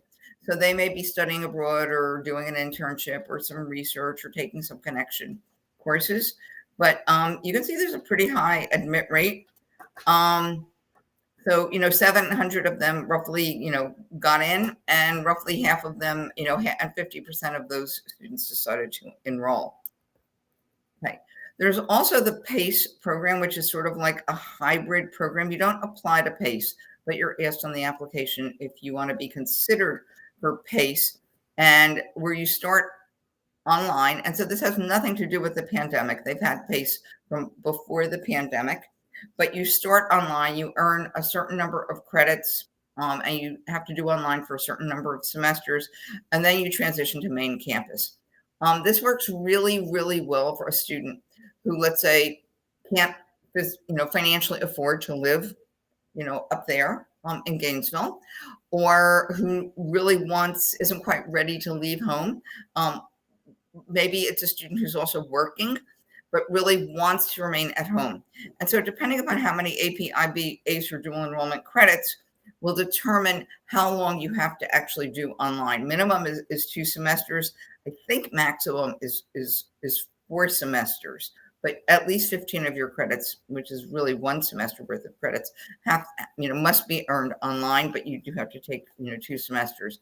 And they roughly get about 750 kids a year. So there's also one, I think these may be relatively new because I had only just heard about them, the Gator programs. There's a Gator engineering program and a Gator design and construction. They're not on the main campus of UF. You eventually get to the main campus, but you begin your work elsewhere. You start either at the State College of Florida, which is over on the West Coast, Manatee, Sarasota area, or you start at Santa Fe, which is right in Gainesville. And, some of you may be wondering, why do these colleges have all these like weird programs where you don't start main campus until, let's say, second semester or even second year? And it's not just our state, some of our state universities that have it. You'll see it at places like American University, Cornell University, Northeastern University, Boston University. Here's what happens in general. A certain number of freshmen at any college are going to drop out after freshman year. They're either homesick, or they haven't learned how to balance their time, or they just decide they're not happy, or maybe they've flunked out. But a certain number of freshmen do not return for sophomore year. Okay. College is a business. So even these are nonprofit colleges. Almost any college I've spoken about tonight is a nonprofit college, but they're still businesses. They're, like ETS and College Board. They are businesses, but they're not for profit. Although people claim they do make a lot of profit. But anyway, they need to fill these beds for sophomore year. and sometimes even for second semester. And yes, they're going to be accepting plenty of transfer students, although for our state universities, they usually don't come in until, most of them don't come until junior year. But even for, as I talked about, say, Boston University or Northeastern, works the same way, where these kids start off campus, but they come in either second semester or second year, just like some of these, say, Gator programs, because these universities need to be sure that they are filling their beds. When COVID hit, colleges took a huge hit. They still got their tuition dollars because kids are going to class, but they had many colleges refunded room and board money when kids went home in March that year. And it was March of 2019. No, or 20, whatever, March of 20. But yeah, March of 20. And when many kids didn't, live on campus the last school year, and so they weren't getting room and board, that's a loss of income to a college. So that's part of the reason why some of these specialized programs exist. Okay. There's a question. Yeah, so I only bring it up now because it's so relevant to what you just talked about.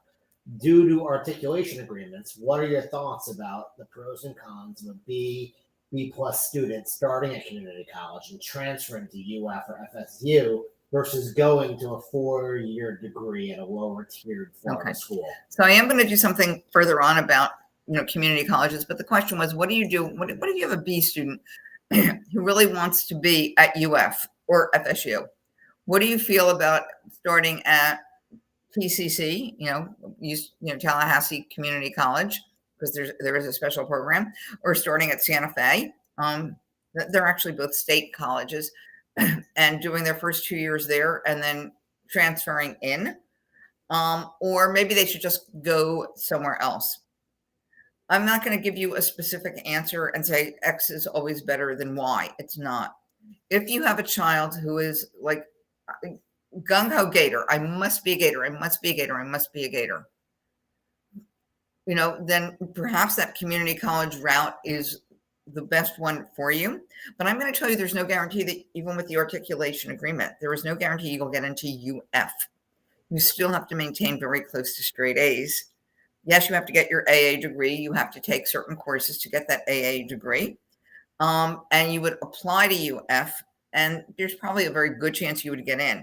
FSU has a much stronger articulation agreement with TCC. I'm going to be going into some of these, no detail, but going into giving you a list of them. And by the way, one of the downloads is there is a transfer guide that you'll be able to download from this webinar.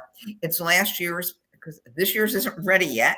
I know they expect kids to meet all the deadlines, but this year's transfer guide is not ready yet. Honestly, for some kids who are B students, they may be better off going to a completely different college and falling in love. And I don't necessarily mean with, a partner, but just falling in love with the environment and being incredibly successful and saying, hey, I don't need this university or that university. I'm here at a completely different university and I'm happy. I have friends. I love my major. I love some of my professors. I am involved in activities. This works for me. Ultimately, honestly, it's really not where you go. It's what you do with it. I can tell you, I'm totally immersed in the whole field of education. I went to a state university, not even my own state university. And it wasn't one of the top 5 either. It was one that was as far as my family would allow me to go from home. It didn't matter where I went. I was incredibly successful there, which is how I got into very, top tier programs, for my graduate degree. Anyway, I hope that answered the question. And like FSU and all of our other schools, UF is definitely committed to first gen low income. It has both the Promise program and the Opportunity program, where these kids can get a phenomenal level of additional support, academic support as well as even financial support. There's some requirements in terms of when you start, or residency and family income. But they're definitely worth, Googling on the UF website and getting a lot more information. And a few cool things about UF. Did you know that almost 200 of their kids have competed in the Olympics and they've gotten 144 medals? I thought that was like one of the coolest things, although there's a cooler thing coming yet. The last thing I have here is incredibly important. Kids, when you file your application to UF, within 2 weeks, file your housing application. Do not wait for your admission decision. If you wait for your admission decision, you might not get housing. Housing is not guaranteed. You don't have to accept the housing. You might decide afterwards to live off campus, although it's not something I recommend for any freshman. I think living on campus and being close to your classes and library and extracurricular will get you really involved. Yes, you do pay a $25 deposit. No, you don't know if you're going to get in or not. You don't get back that deposit. But honestly, 2 weeks after you file your UF application, please file the housing application. There's the link to it. They are the only school that I'm aware of that actually has this requirement about getting your housing application in right away.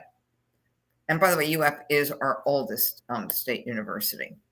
So did you know that our most popular sports drink came from UF? It was invented there.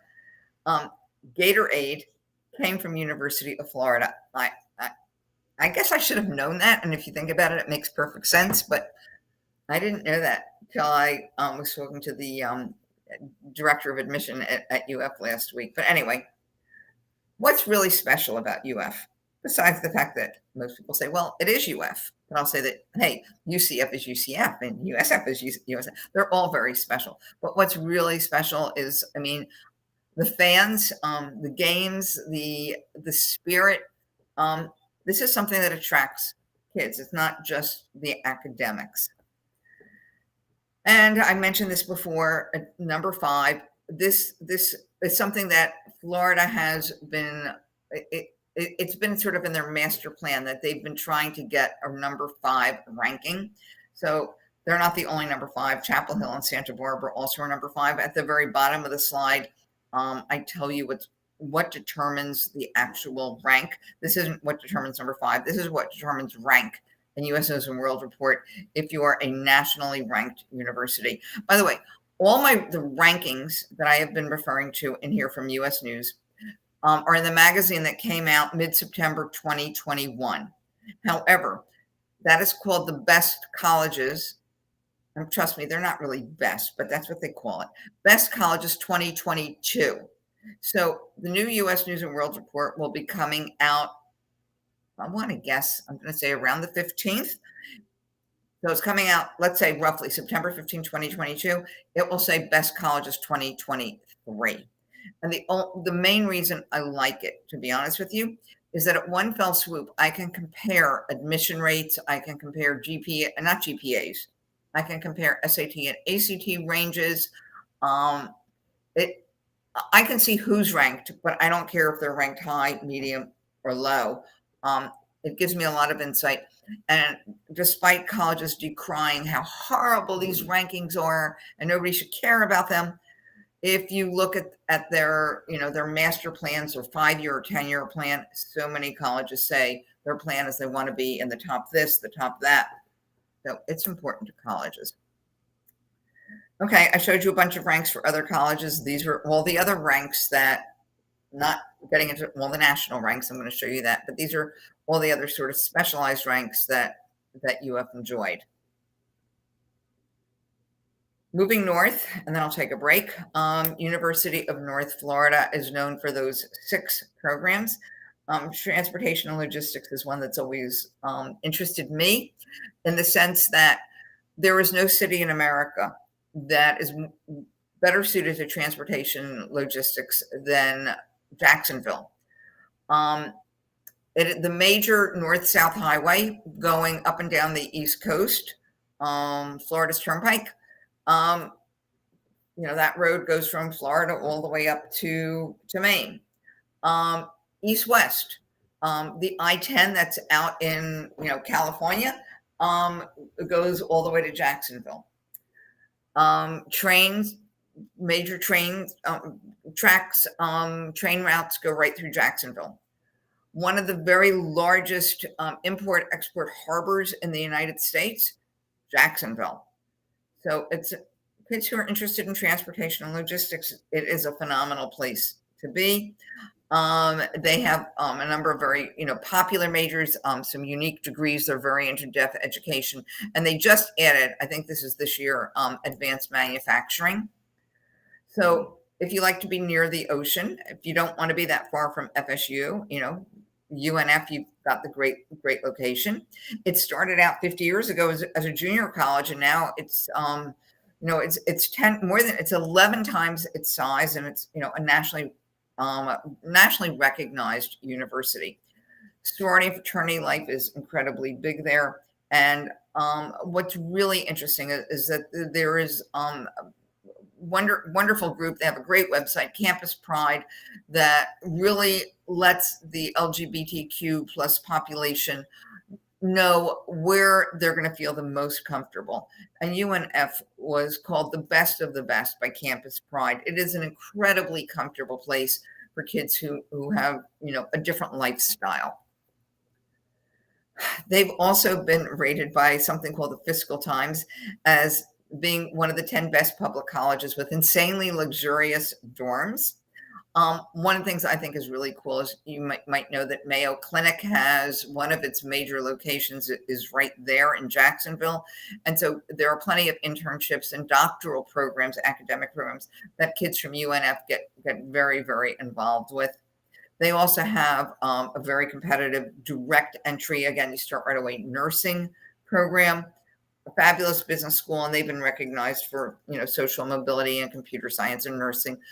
Like most of our other state schools, you're beginning to see, I think, why the state university system is rated the number one. Florida's state university system is rated the number one state university system in the country. Hope they get it again this year. Fingers crossed. Okay, I'm going to take a break and answer some questions.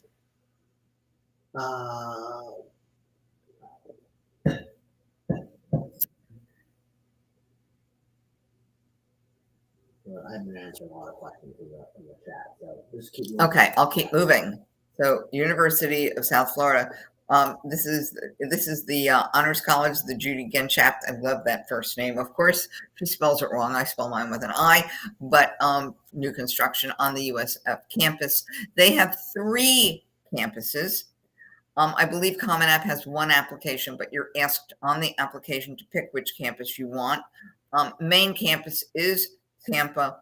It really does have, even though they try to say that they're all, the same level of competition, it is the most competitive to get into. But if you're looking for a small or super small, state university campus, St. Pete, Sarasota, Manatee, both phenomenal places. I happen to love the St. Pete campus because it's right on the waterfront, and it's downtown, and really small classes, but it's just pretty interesting that 3 campuses for 1 university. Well, they have our other 7-year BSMD program. However, it's not one that you apply to directly from high school, but you still have to have minimum, eligibility that you have to have met. It is a 7-year program, but what happens is towards the end of second semester freshman year is you email a declaration of intent. And in addition to the requirements that you had in terms of your high school GPA and your test score, you have to have maintained a certain GPA your freshman year, and then you'll have to maintain a slightly higher GPA. It's an overall GPA as well as a math science GPA, and you're also in the Judi Robinovitz Honors College, but basically it's a 3.6 or a 3.7. But you're declaring your intent that you want this double degree med program, and you do wind up applying early decision to their College of Medicine, which is called Morsami, and you apply there after your sophomore year. Typically, you apply to med school. Those of you who are, have kids who really want to be doctors, or those of you who are listening who want to be doctors, you will typically apply to med school the first week of June, immediately after your junior year. Med school application opens up May 1st. First date you're allowed to submit is June 1st. And trust me, because I do a lot of med school application consulting. If if you don't get your application in that very first week, you're probably not, you're just going to lessen your chances very significantly. So this works almost the same way, that you have to apply though by in mid-June, right after your sophomore year, but you do have to apply early decision, which means that if admitted, you must go. You have to take the MCAT, the medical college admission test, and you have to meet their benchmark, which is a high benchmark, by the way. It's a 515. It's not a ridiculously high score, but it's definitely well above average. So you could think of it this way: your average SAT score is, I don't know, like a 1020 or something like that. You had you had a lot more than that to even get into USF. You have to have maintained a certain GPA while you're there, and then you have to do certain kinds of, medical observation, community service, a certain number of hours. But honestly, you need at least that, if not more, to get into any med school, because all the med schools do ask you for your experiences, when you've done them, and how much time you've put into it. And so the kids who actually, this is the latest information I have from them, they have not responded to requests for more current information, but it can't get much higher than this. This was what these kids look like in high school with, ridiculously high GPA and test score. They also have a number of other double degree programs, all in healthcare. LECOM is the Lake Erie College of Medicine. They have a campus in Pennsylvania. They also have, I believe, a campus here in Florida. It's a DO, an osteopathic program. So it's not a double degree MD, it's a DO. DO in Florida is, it's very well respected. My own personal physician is a DO, not, an MD. They have a much more holistic approach to medicine. But they also have a dentistry, that's the DMD program, but you can see that they have a lot of things, audiology, pharmacy, things that are all healthcare related, with great double degree programs all at USF. And there are three, new things that are there. One is that, the Judi Ganchow Honors College, but also a research building and a student wellness center, and 3 new degrees as well. And one of the interesting things about UCF is that it has sort of risen to popularity faster than any state university has. It's our 3rd highest ranked. If you look at the U.S. News and World Report ranks, only UF and FSU are ranked higher on a national level. It has a number of other rankings, but no one else has sort of risen as much. And the National Science Foundation, which is incredibly prestigious, named it as one of the top 50 public research universities, in the country. One of the really cool things also about it is that we're in, a major metropolitan area. You're in Tampa, Florida. That's like an enormous metro area on the west coast of Florida. Very few colleges have graduates or students that have more patents than they do at USF. It's number 10 in the country. And I've listed for you below the only universities that have, where their, students or professors have gotten more patents. And those are all colleges, other than one research foundation, that are significantly harder to get into. And this is who they're ranked as high as, in terms of inventiveness. And a lot of that has to do with the fact that they are in Tampa, and it really is a very, very, tech city. And they are actually working with CDC to create new infection. They're basically being a new infection control resource center. And if you love the beach, they have 3 of the very best beaches in the USA. These were ranked by TripAdvisor, actually. So these are all very, very close to campus. Alphabetically, we are at number 12. So another football stadium, but this one is a little bit unusual, because what do you see behind it? Water. It is right on the Gulf Coast. So this year's freshman class, these were the most popular majors, and they are listed in order of the most popular majors for this year's entering freshmen. Some of their strengths, academically, very, very hands-on type of a place. And they also have a wonderful honors program. We just don't hear of that many kids, let's say here, in southeastern Florida going to University of West Florida because they're so far away. They're the only one of our state universities in a completely different time zone. But the really cool thing is that they're just minutes from downtown, and Pensacola, is a really thriving metropolis. I guess as thriving a metropolis as we can have in northern Florida, but it is really a very lovely city. It's also one of the top 25 beaches in the country. It's been rated as one of America's best cities. Lots and lots of just wonderful recognition. They do play. They're the only one in the SUS that does play Division II. Everyone else is D1. But they were named as having the most scenic stadium by the NCAA, and again, that was because it's on the water. Just taking a look at it again, I mean, just look at this. Who wouldn't want to look out at something like that when they're also watching a football game? Anyway, what's really cool about University of West Florida is, number one, it doesn't really feel like you're Florida because you're up the north, but it's 25 miles of biking and hiking trails and a nature preserve, and it's just an incredibly outdoorsy place.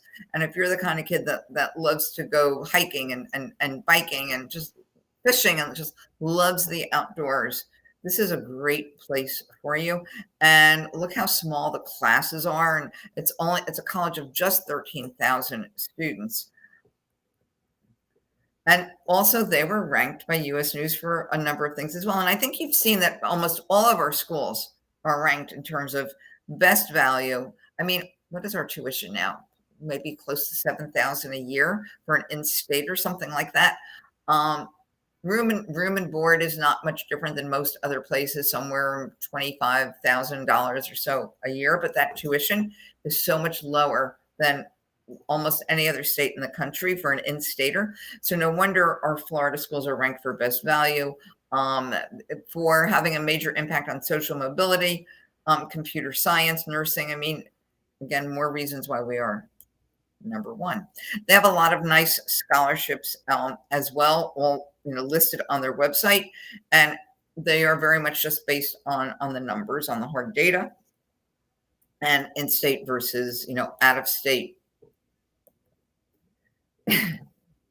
And let me just see, Jason, anything else before I go into just some alternate pathways to admission? So on one of the clarification that Florida was ranked higher than California. As a state university system, the Florida State University System was ranked number one by U.S. News and World Report for several, something like 5 or 6 years in a row, higher than California, which is interesting because a number of the University of California schools are ranked, ranked even higher than some of the Florida schools. But maybe it's because of our ranks all over and things in business and engineering and nursing and social mobility. I mean, yeah. Anyway, I alluded to a number of other transition programs, of bridge programs. These are specialized programs that many of our state universities have that sort of eases the transition to college while helping a student really build strong academic, foundation. Some of these, may be for first generation or under-resourced students, but not necessarily all of them, with the exception of FSU's CARE program. These are programs where you get selected for them. You don't apply to them. You get selected. CARE is different. CARE is the one where you actually file an application, and it's specifically first-generation students who come from disadvantaged backgrounds. But I would strongly say that if you feel that you may, after you read a little bit more about them online, if you feel that you fall into one of the categories of them, there's nothing wrong with having your college counselor at your high school put in a call to the director of admission or whoever, their contact is there, and just say, you know what, we think Jason would be a great match for you, especially for your Connect for Success program. And it's really fine to do something like that. But anyway, this is a screen that you may want to even take a picture of. And certainly it is worth researching if you feel that you may be just a little bit lower than what it takes to get in, to see if you might qualify for one of these programs. I wanted to touch on our college system. They used to be called community colleges. There are 28 of them. And we do have a statewide articulation agreement that if you earn your AA degree, you are guaranteed admission to one of our 12 state universities. However, there are certain programs that are limited access where you're not going to necessarily be able to get in. But admission can be competitive. So you're guaranteed admission into one of them, but not necessarily the one of your choice. And I would say that the ones that are harder to get into in terms of like applying out of high school are typically the ones that it's a little bit harder to get into in terms of finishing up your AA degree. I've given you a website on the bottom where you'll be able to get more information. And also one of our downloads is last year's whole transfer, the guideline and all the very specialized programs that exist. And in fact, there's a number of them that really are very firm connections. And I mentioned before the TCC to FSU. It's actually called Aspire TCC to FSU. So it's basically transferring from Tallahassee College to Florida State University. But also I've given you some additional information in terms of websites. And again, it's something you may want to take a picture of, but these are the places where you can get additional information about these particular links. Because this way, for instance, I know that if I'm in that TCC to FSU program, as long as I maintain the right GPA and I take the courses I'm supposed to, and I meet with my advisor, I am going to go to FSU afterwards. I'll stop again to see if there's any questions before I just wind up with the rankings. Okay. So these are our top tier state universities in terms of U.S. news. Those are the top 5. And of course, there's University of Florida. So you can see that there's 1, 2, 3, 4, there's 7 of them that are ranked in the top 5. But I want to make it very clear that FSU is just about up there as well. Yes, there's 11 other state universities in between, but FSU made it, it's the 17th ranked top state university. Doesn't mean that number 6 and number 7 and number 8 are all better. No, it doesn't. It just means this is a school that is really in national prominence. And I have to tell you that I am a little bit prejudiced because there is an admissions advisory board for the Florida State University. It was formed about a year before the pandemic. I am the only private counselor on it. All the other counselors are, work in high schools, mostly in Florida. And we do meet regularly. We've met on campus, but not during the pandemic. And we do provide guidance and support to the admissions team at FSU. So it's a wonderful privilege to be part of that. I wanted to show you how well ranked, or not even how well ranked, but the fact that how many of our state universities are recognized on a national level, and 3 of them are recognized on a regional level, which I thought was really pretty special. And 1 of them is recognized on a liberal arts level. So 9 of them have been recognized for having top business programs. I don't know what happened to my engineering slide. Sorry, but a number of them have been ranked, in engineering. If you enjoyed this webinar, if you, got a lot out of it, there's some other webinars that you can get to on our website. Website is scorewebinarsplural.com because that has all of our previous webinars. But I recently did one on selective college admission and how to stand out so that you can get in. And also another one that explains how much more competitive this past year's admission and the year before during the pandemic have been, largely because of test optional. But there's also, I think, a pretty wonderful webinar on college application essays, where what goes into making of a really great essay, and where we read aloud a number of essays to give you an idea of essays that really worked. And I'm now happy to answer any questions that you may have. All right, we have a couple questions. UCF applications for asks for intended major. Should you list a major, or is it okay to put undecided? Okay, so that's a great question, and I'm going to answer it more generally.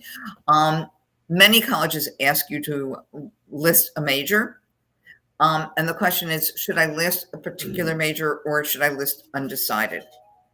So if you feel that there is a major that you can clearly justify either by your academic record or by your extracurricular involvements or something that you've written in your personal statement, I would consider declaring that major.